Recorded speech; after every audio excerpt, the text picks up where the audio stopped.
it seems like there's been a lot more recently instances of fighters missing weight that I haven't seen in the last couple of years. And so my questions don't really work anymore. But what I was gonna say is, like, what do you think as a fighter? What do you how do you respond? How do you think you would respond if you were told your opponent missed weight? I was kind of surprised that Max Holloway didn't put up more of a stink. It didn't seem like it. Like that 3 pounds, like, I don't know how much of it doesn't make any difference. It's not a difference. Well, you know what? How I would deal with it? It's a better way to go mental on the guy, and what that means, if somebody, for instance, will be 3 pounds over, I would say, yeah, keep it. You're gonna need it, dude. I train really freaking hard. Keep your 3 pounds. Don't worry about losing them. I think, to me, that comes over. It's way more intimidating, first of all, than when I say, no, I want him to go back in the sauna right now. I want him to lose the 3 pounds. To me, that it seems like you're scared. Right. Yeah. And okay. Max Holloway is somebody who's absolutely not scared. No, he wasn't. I mean, we had him on a show, and it's like McGregor. It's 100% convinced he's going to beat everybody, and he's doing it. So that's why. Because he's such a badass, he didn't care. I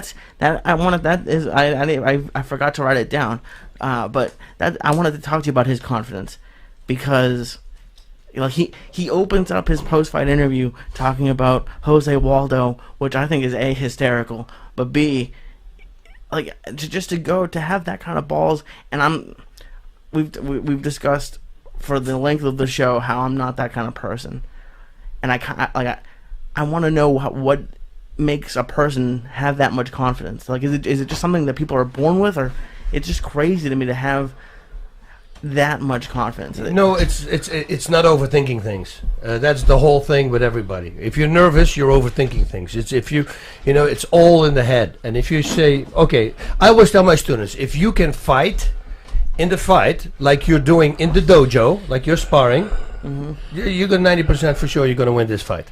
But doing it under pressure, it's a whole different ball game suddenly. So for him, he performs the same in the gym as he does when he's fighting. He knows that, so he knows he fights at his best abilities, and then he knows. If you let doubt going into your mind, it's like when they ask me, you and Fedor Emelianenko, both in your prime, who would win? I go, I would win.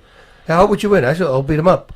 And they go, well, that's a big claim. I said, what do you want me to say? You want me to say, yeah, you know what? Yeah, there's a big chance that he can knock me out. I think as a fighter, you can never think that.